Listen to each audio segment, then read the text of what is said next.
H ಆಸ್ಪತ್ರೆ ಉದ್ಘಾಟನೆ ಹಾಗೂ ಖಾನಾಪುರ ಹೊಸ ತಾಲೂಕು ಆಸ್ಪತ್ರೆಯನ್ನು ಕೂಡ ನಾವು ನಮ್ಮ ಸರ್ಕಾರ ಬಂದ ಮೇಲೆ ಅದನ್ನು ಸ್ಯಾಂಕ್ಷನ್ ಮಾಡಿ ಅದರ ಒಂದು ಕಾಮಗಾರಿಯನ್ನು ಪ್ರಾರಂಭ ಮಾಡತಕ್ಕಂಥದ್ದಕ್ಕೆ ಭೂಮಿ ಪೂಜೆಯನ್ನು ಕೂಡ ಇಟ್ಕೊಂಡಿದ್ವಿ. ಸೊ ಹೊಸ ತಾಲೂಕು ಆಸ್ಪತ್ರೆ ಮತ್ತು MCH ಆಸ್ಪತ್ರೆಯ ಲೋಕಾರ್ಪಣೆ ಖಾನಾಪುರದ್ದು. ಅದೇ ರೀತಿ ಅದಕ್ಕೆ ಮುಂಚೆ ಅದಕ್ಕೆ ಮೊದಲು ನಾನು ಗೋಕಾಕ್ಗೆ ಹೋಗಿ ಅಲ್ಲಿರುವಂಥ MCH ಆಸ್ಪತ್ರೆ ಕಾಮಗಾರಿ ಮತ್ತು ಉಳಿದ ಕೆಲವು ತಾಲೂಕು ಆಸ್ಪತ್ರೆ ಕೂಡ ಭೇಟಿ ಕೊಟ್ಟು ವೀಕ್ಷಣೆಯನ್ನು ಕೂಡ ಮಾಡ್ತಾಯಿದ್ದೆ.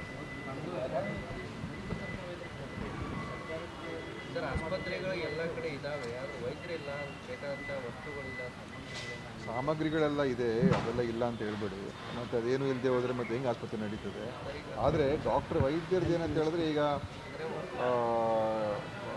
ಏನು ಕೊರತೆ ಇದೆ ಅದನ್ನು ಈಗ ನಮ್ಮ ಎಲ್ಲ ಗ್ರಾಮೀಣ ಈ ಕಡ್ಡಾಯ ನೇಮಕಾತಿ ಏನಾಗ್ತಾ ಇದೆ ಈಗ ಆ ಪ್ರೊಸೆಸ್ ನಡೀತಾ ಉಂಟು. ಸೊ ಎಲ್ಲ ಕಡೆ ಎಲ್ಲ ವೇಕೆನ್ಸಿಗಳನ್ನೆಲ್ಲ ಅದನ್ನು ಫಿಲಪ್ ಮಾಡ್ತೀವಿ ವೈದ್ಯರದೆಲ್ಲ. ಅದೇ ರೀತಿ ತಜ್ಞ ವೈದ್ಯರದ್ದು ಎಲ್ಲೆಲ್ಲಿ ಸಾಧ್ಯ ಆಗುತ್ತೆ ಅಲ್ಲೆಲ್ಲ ನೀವು ಕಾಂಟ್ರಾಕ್ಟ್ ಮೇಲೆ ತೊಗೊಳಕ್ಕೆ ಹೇಳಿದ್ದೀವಿ. ಆದರೆ ಅನೇಕ ಕಡೆ ನಮ್ಮ ಇರುವಂಥ ಒಂದು ವೇತನದ ಮೇಲೆ ಕಾಂಟ್ರಾಕ್ಟ್ ಅಮೌಂಟ್ಗೆ ಅನೇಕ ಕಡೆ ಬರ್ತಾ ಇಲ್ಲ. ಅದ್ರ ಬಗ್ಗೆ ನಾವು ಮತ್ತೆ ಇನ್ನೊಂದು ಬೇರೆ ಥರ ಚಿಂತನೆ ಮಾಡಬೇಕಾಗ್ತದೆ.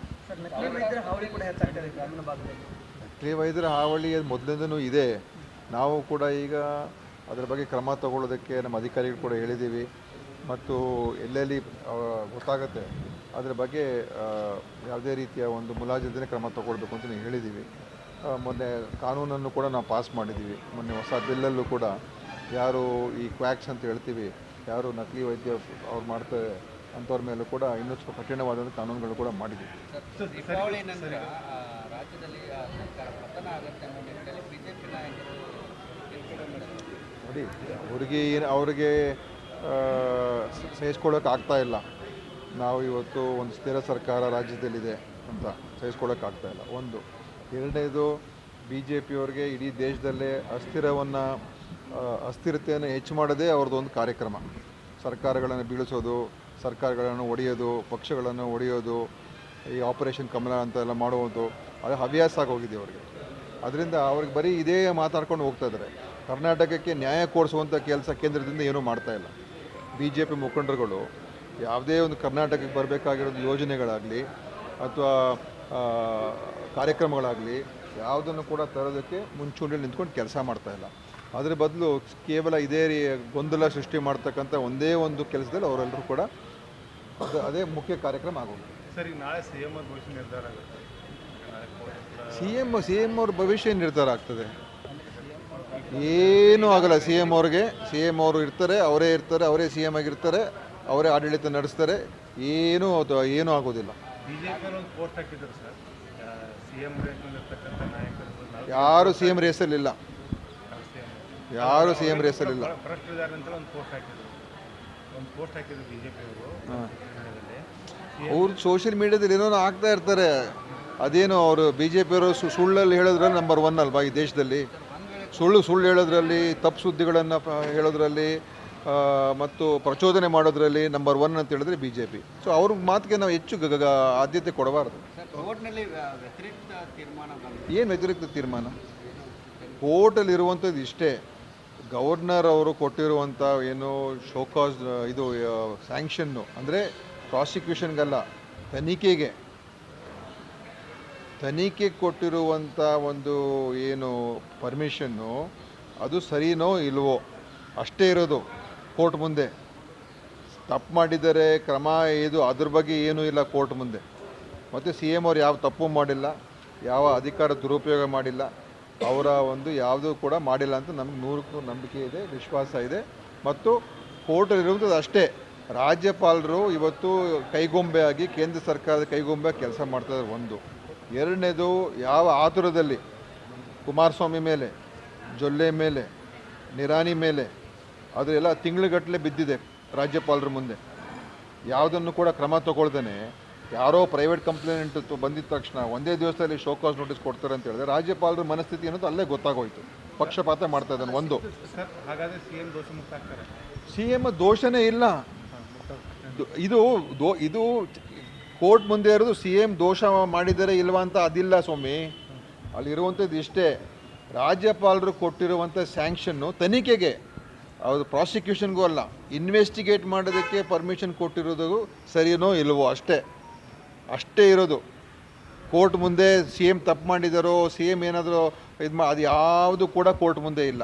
ಖಾನಾಪುರದಲ್ಲಿ ಒಂದು MCH ಆಸ್ಪತ್ರೆ ಉದ್ಘಾಟನೆ ಹಾಗೂ ಖಾನಾಪುರ ಹೊಸ ತಾಲೂಕು ಆಸ್ಪತ್ರೆಯನ್ನು ಕೂಡ ನಾವು ನಮ್ಮ ಸರ್ಕಾರ ಬಂದ ಮೇಲೆ ಅದನ್ನು ಸ್ಯಾಂಕ್ಷನ್ ಮಾಡಿ ಅದರ ಒಂದು ಕಾಮಗಾರಿಯನ್ನು ಪ್ರಾರಂಭ ಮಾಡತಕ್ಕಂಥದ್ದಕ್ಕೆ ಗುದ್ಲಿ ಪೂಜೆಯನ್ನು ಕೂಡ ಇಟ್ಕೊಂಡಿದ್ವಿ. ಸೊ ಹೊಸ ತಾಲೂಕು ಆಸ್ಪತ್ರೆ ಮತ್ತು MCH ಆಸ್ಪತ್ರೆಯ ಲೋಕಾರ್ಪಣೆ ಖಾನಾಪುರದ್ದು. ಅದೇ ರೀತಿ ಅದಕ್ಕೆ ಮುಂಚೆ ಅದಕ್ಕೆ ಮೊದಲು ನಾನು ಗೋಕಾಕ್ ಹೋಗಿ ಅಲ್ಲಿರುವಂಥ MCH ಆಸ್ಪತ್ರೆ ಕಾಮಗಾರಿ ಮತ್ತು ಉಳಿದ ಕೆಲವು ತಾಲೂಕು ಆಸ್ಪತ್ರೆ ಕೂಡ ಭೇಟಿ ಕೊಟ್ಟು ವೀಕ್ಷಣೆಯನ್ನು ಕೂಡ ಮಾಡ್ತಾಯಿದ್ದೆ. ಸರ್, ಆಸ್ಪತ್ರೆಗಳು ಎಲ್ಲ ಕಡೆ ಇದ್ದಾವೆ, ಯಾರು ವೈದ್ಯರಿಲ್ಲ, ಬೇಕಾದಂಥ ವಸ್ತುಗಳಿಲ್ಲ, ಸಾಮಗ್ರಿಗಳೆಲ್ಲ ಇದೆ, ಅದೆಲ್ಲ ಇಲ್ಲ ಅಂತ ಹೇಳ್ಬೇಡಿ. ಮತ್ತು ಅದೇನು ಇಲ್ಲದೆ ಹೋದರೆ ಮತ್ತೆ ಹೆಂಗೆ ಆಸ್ಪತ್ರೆ ನಡೀತದೆ. ಆದರೆ ವೈದ್ಯರದ್ದು ಏನಂತ ಹೇಳಿದ್ರೆ ಈಗ ಏನು ಕೊರತೆ ಇದೆ ಅದನ್ನು ಈಗ ನಮ್ಮ ಎಲ್ಲ ಗ್ರಾಮೀಣ ಈ ಕಡ್ಡಾಯ ನೇಮಕಾತಿ ಏನಾಗ್ತಾ ಇದೆ, ಈಗ ಆ ಪ್ರೊಸೆಸ್ ನಡೀತಾ ಉಂಟು. ಸೊ ಎಲ್ಲ ಕಡೆ ಎಲ್ಲ ವೇಕೆನ್ಸಿಗಳನ್ನೆಲ್ಲ ಅದನ್ನು ಫಿಲಪ್ ಮಾಡ್ತೀವಿ ವೈದ್ಯರದೆಲ್ಲ. ಅದೇ ರೀತಿ ತಜ್ಞ ವೈದ್ಯರದ್ದು ಎಲ್ಲೆಲ್ಲಿ ಸಾಧ್ಯ ಆಗುತ್ತೋ ಅಲ್ಲೆಲ್ಲ ನೀವು ಕಾಂಟ್ಯಾಕ್ಟ್ ಮೇಲೆ ತೊಗೊಳಕ್ಕೆ ಹೇಳಿದ್ದೀವಿ. ಆದರೆ ಅನೇಕ ಕಡೆ ನಮ್ಮ ಇರುವಂಥ ಒಂದು ವೇತನದ ಮೇಲೆ ಕಾಂಟ್ರಾಕ್ಟ್ ಅಮೌಂಟ್ಗೆ ಅನೇಕ ಕಡೆ ಬರ್ತಾ ಇಲ್ಲ. ಅದ್ರ ಬಗ್ಗೆ ನಾವು ಮತ್ತೆ ಇನ್ನೊಂದು ಬೇರೆ ಥರ ಚಿಂತನೆ ಮಾಡಬೇಕಾಗ್ತದೆ. ನಕಲಿ ವೈದ್ಯರ ಹಾವಳಿ ಕೂಡ ಹೆಚ್ಚಾಗ್ತದೆ ಗ್ರಾಮೀಣ ಭಾಗದಲ್ಲಿ. ನಕಲಿ ವೈದ್ಯರ ಹಾವಳಿ ಮೊದಲಿಂದನೂ ಇದೆ. ನಾವು ಕೂಡ ಈಗ ಅದರ ಬಗ್ಗೆ ಕ್ರಮ ತಗೊಳ್ಳೋದಕ್ಕೆ ನಮ್ಮ ಅಧಿಕಾರಿಗಳು ಕೂಡ ಹೇಳಿದ್ದೀವಿ. ಮತ್ತು ಎಲ್ಲೆಲ್ಲಿ ಗೊತ್ತಾಗುತ್ತೆ ಅದರ ಬಗ್ಗೆ ಯಾವುದೇ ರೀತಿಯ ಒಂದು ಮುಲಾಜಿಲ್ಲದೆ ಕ್ರಮ ತಗೊಳ್ಬೇಕು ಅಂತ ನಾವು ಹೇಳಿದ್ದೀವಿ. ಮೊನ್ನೆ ಕಾನೂನನ್ನು ಕೂಡ ನಾವು ಪಾಸ್ ಮಾಡಿದ್ದೀವಿ. ಮೊನ್ನೆ ಹೊಸ ಬಿಲ್ಲಲ್ಲೂ ಕೂಡ ಯಾರು ಈ ಕ್ವ್ಯಾಕ್ಸ್ ಅಂತ ಹೇಳ್ತೀವಿ, ಯಾರು ನಕಲಿ ವೈದ್ಯ ಅವ್ರು ಮಾಡ್ತಾರೆ ಅಂಥವ್ರ ಮೇಲೂ ಕೂಡ ಇನ್ನಷ್ಟು ಕಠಿಣವಾದಂಥ ಕಾನೂನುಗಳು ಕೂಡ ಮಾಡಿದ್ದೀವಿ. ದೀಪಾವಳಿ ನಂತರ ರಾಜ್ಯದಲ್ಲಿ ಸರ್ಕಾರ ಪತನ ಆಗುತ್ತೆ ಅನ್ನೋ ನಿಟ್ಟಿನಲ್ಲಿ ಬಿಜೆಪಿ ನಾಯಕರು ನೋಡಿ, ಅವ್ರಿಗೆ ಸಹಿಸ್ಕೊಳ್ಳೋಕ್ಕಾಗ್ತಾ ಇಲ್ಲ. ನಾವು ಇವತ್ತು ಒಂದು ಸ್ಥಿರ ಸರ್ಕಾರ ರಾಜ್ಯದಲ್ಲಿದೆ ಅಂತ ಸಹಿಸ್ಕೊಳ್ಳೋಕ್ಕಾಗ್ತಾಯಿಲ್ಲ. ಒಂದು. ಎರಡನೇದು, BJPಯವ್ರಿಗೆ ಇಡೀ ದೇಶದಲ್ಲೇ ಅಸ್ಥಿರತೆಯನ್ನು ಹೆಚ್ಚು ಮಾಡೋದೇ ಅವ್ರದ್ದೊಂದು ಕಾರ್ಯಕ್ರಮ. ಸರ್ಕಾರಗಳನ್ನು ಬೀಳಿಸೋದು, ಸರ್ಕಾರಗಳನ್ನು ಒಡೆಯೋದು, ಪಕ್ಷಗಳನ್ನು ಒಡೆಯೋದು, ಈ ಆಪರೇಷನ್ ಕಮಲ ಅಂತೆಲ್ಲ ಮಾಡುವುದು, ಅದು ಹವ್ಯಾಸ ಆಗೋಗಿದೆ ಅವರಿಗೆ. ಅದರಿಂದ ಅವ್ರಿಗೆ ಬರೀ ಇದೇ ಮಾತಾಡ್ಕೊಂಡು ಹೋಗ್ತಾಯಿದ್ದಾರೆ. ಕರ್ನಾಟಕಕ್ಕೆ ನ್ಯಾಯ ಕೊಡಿಸುವಂಥ ಕೆಲಸ ಕೇಂದ್ರದಿಂದ ಏನೂ ಮಾಡ್ತಾಯಿಲ್ಲ. BJP ಮುಖಂಡರುಗಳು ಯಾವುದೇ ಒಂದು ಕರ್ನಾಟಕಕ್ಕೆ ಬರಬೇಕಾಗಿರೋದು ಯೋಜನೆಗಳಾಗಲಿ ಅಥವಾ ಕಾರ್ಯಕ್ರಮಗಳಾಗಲಿ ಯಾವುದನ್ನು ಕೂಡ ತರೋದಕ್ಕೆ ಮುಂಚೂಣಿಯಲ್ಲಿ ನಿಂತ್ಕೊಂಡು ಕೆಲಸ ಮಾಡ್ತಾಯಿಲ್ಲ. ಅದರ ಬದಲು ಕೇವಲ ಇದೇ ಗೊಂದಲ ಸೃಷ್ಟಿ ಮಾಡ್ತಕ್ಕಂಥ ಒಂದೇ ಒಂದು ಕೆಲಸದಲ್ಲಿ ಅವರೆಲ್ಲರೂ ಕೂಡ ಅದೇ ಮುಖ್ಯ ಕಾರ್ಯಕ್ರಮ ಆಗೋದು. ಸರಿ, ನಾಳೆ CM ಅವ್ರ ಭವಿಷ್ಯ ನಿರ್ಧಾರ ಆಗುತ್ತೆ. CM ಅವ್ರ ಭವಿಷ್ಯ ನಿರ್ಧಾರ ಆಗ್ತದೆ. ಏನೂ ಆಗಲ್ಲ. CM ಅವರು ಇರ್ತಾರೆ, ಅವರೇ CM ಆಗಿರ್ತಾರೆ, ಅವರೇ ಆಡಳಿತ ನಡೆಸ್ತಾರೆ. ಏನೂ ಆಗೋದಿಲ್ಲ. BJP ಒಂದು ಪೋಸ್ಟ್ ಹಾಕಿದ್ರು ಸರ್, CM ರೇಸ್ನಲ್ಲಿರ್ತಕ್ಕಂಥ ನಾಯಕರು ಯಾರು CM ರೇಸಲ್ಲಿಲ್ಲ. ಭ್ರಷ್ಟರಿದ್ದಾರೆ ಅಂತ ಒಂದು ಪೋಸ್ಟ್ ಹಾಕಿದ್ರು BJP ಅವ್ರು ಸೋಷಿಯಲ್ ಮೀಡಿಯಾದಲ್ಲಿ ಏನೋ ಆಗ್ತಾ ಇರ್ತಾರೆ. ಅದೇನು ಅವರು BJPಯವರು ಸುಳ್ಳಲ್ಲಿ ಹೇಳೋದ್ರಲ್ಲಿ ನಂಬರ್ 1 ಅಲ್ವಾ ಈ ದೇಶದಲ್ಲಿ. ಸುಳ್ಳು ಹೇಳೋದ್ರಲ್ಲಿ, ತಪ್ಪು ಸುದ್ದಿಗಳನ್ನು ಹೇಳೋದ್ರಲ್ಲಿ ಮತ್ತು ಪ್ರಚೋದನೆ ಮಾಡೋದ್ರಲ್ಲಿ ನಂಬರ್ 1 ಅಂತ ಹೇಳಿದ್ರೆ BJP. ಸೊ ಅವ್ರ ಮಾತಿಗೆ ನಾವು ಹೆಚ್ಚು ಆದ್ಯತೆ ಕೊಡಬಾರ್ದು. ಏನು ವ್ಯತಿರಿಕ್ತ ತೀರ್ಮಾನ? ಕೋರ್ಟಲ್ಲಿ ಇರುವಂಥದ್ದು ಇಷ್ಟೇ. ಗವರ್ನರ್ ಅವರು ಕೊಟ್ಟಿರುವಂಥ ಏನು ಶೋಕಾಸ್ ಇದು ಸ್ಯಾಂಕ್ಷನ್ನು ಅಂದರೆ ಪ್ರಾಸಿಕ್ಯೂಷನ್ಗಲ್ಲ, ತನಿಖೆಗೆ ಕೊಟ್ಟಿರುವಂಥ ಒಂದು ಏನು ಪರ್ಮಿಷನ್ನು ಅದು ಸರಿನೋ ಇಲ್ವೋ ಅಷ್ಟೇ ಇರೋದು ಕೋರ್ಟ್ ಮುಂದೆ. ತಪ್ಪು ಮಾಡಿದರೆ ಕ್ರಮ ಅದ್ರ ಬಗ್ಗೆ ಏನೂ ಇಲ್ಲ ಕೋರ್ಟ್ ಮುಂದೆ. ಮತ್ತು CM ಅವ್ರು ಯಾವ ತಪ್ಪು ಮಾಡಿಲ್ಲ, ಯಾವ ಅಧಿಕಾರ ದುರುಪಯೋಗ ಮಾಡಿಲ್ಲ, ಅವರ ಒಂದು ಯಾವುದೂ ಕೂಡ ಮಾಡಿಲ್ಲ ಅಂತ ನಮ್ಗೆ 100% ನಂಬಿಕೆ ಇದೆ, ವಿಶ್ವಾಸ ಇದೆ. ಮತ್ತು ಕೋರ್ಟಲ್ಲಿರುವಂಥದ್ದು ಅಷ್ಟೇ. ರಾಜ್ಯಪಾಲರು ಇವತ್ತು ಕೈಗೊಂಬೆಯಾಗಿ, ಕೇಂದ್ರ ಸರ್ಕಾರದ ಕೈಗೊಂಬೆ ಕೆಲಸ ಮಾಡ್ತಾಯಿದ್ದಾರೆ. ಒಂದು. ಎರಡನೇದು, ಯಾವ ಆತುರದಲ್ಲಿ ಕುಮಾರಸ್ವಾಮಿ ಮೇಲೆ, ಜೊಲ್ಲೆ ಮೇಲೆ, ನಿರಾಣಿ ಮೇಲೆ ಅದೆಲ್ಲ ತಿಂಗಳುಗಟ್ಟಲೆ ಬಿದ್ದಿದೆ ರಾಜ್ಯಪಾಲರ ಮುಂದೆ. ಯಾವುದನ್ನು ಕೂಡ ಕ್ರಮ ತಗೊಳ್ದೇನೆ ಯಾರೋ ಪ್ರೈವೇಟ್ ಕಂಪ್ಲೇಂಟ್ ಬಂದಿದ ತಕ್ಷಣ ಒಂದೇ ದಿವಸದಲ್ಲಿ ಶೋಕಾಸ್ ನೋಟಿಸ್ ಕೊಡ್ತಾರೆ ಅಂತ ಹೇಳಿದ್ರೆ ರಾಜ್ಯಪಾಲರ ಮನಸ್ಥಿತಿ ಅನ್ನೋದು ಅಲ್ಲೇ ಗೊತ್ತಾಗೋಯ್ತು. ಪಕ್ಷಪಾತ ಮಾಡ್ತಾ ಇದ್ದಾನೆ. ಒಂದು ಸರ್ ಹಾಗಾದರೆ ಸಿ ಎಂ ದೋಷಮುಕ್ತ ಆಗ್ತಾರೆ? ಸಿ ಎಮ್ ದೋಷನೇ ಇಲ್ಲ. ಇದು ಕೋರ್ಟ್ ಮುಂದೆ ಇರೋದು ಸಿ ಎಮ್ ದೋಷ ಮಾಡಿದರೆ ಇಲ್ವಾ ಅಂತ ಅದಿಲ್ಲ ಸ್ವಾಮಿ. ಅಲ್ಲಿರುವಂಥದ್ದು ಇಷ್ಟೇ, ರಾಜ್ಯಪಾಲರು ಕೊಟ್ಟಿರುವಂಥ ಸ್ಯಾಂಕ್ಷನ್ನು ತನಿಖೆಗೆ, ಅದು ಪ್ರಾಸಿಕ್ಯೂಷನ್ಗೂ ಅಲ್ಲ, ಇನ್ವೆಸ್ಟಿಗೇಟ್ ಮಾಡೋದಕ್ಕೆ ಪರ್ಮಿಷನ್ ಕೊಟ್ಟಿರೋದು ಸರಿನೋ ಇಲ್ವೋ ಅಷ್ಟೇ ಇರೋದು.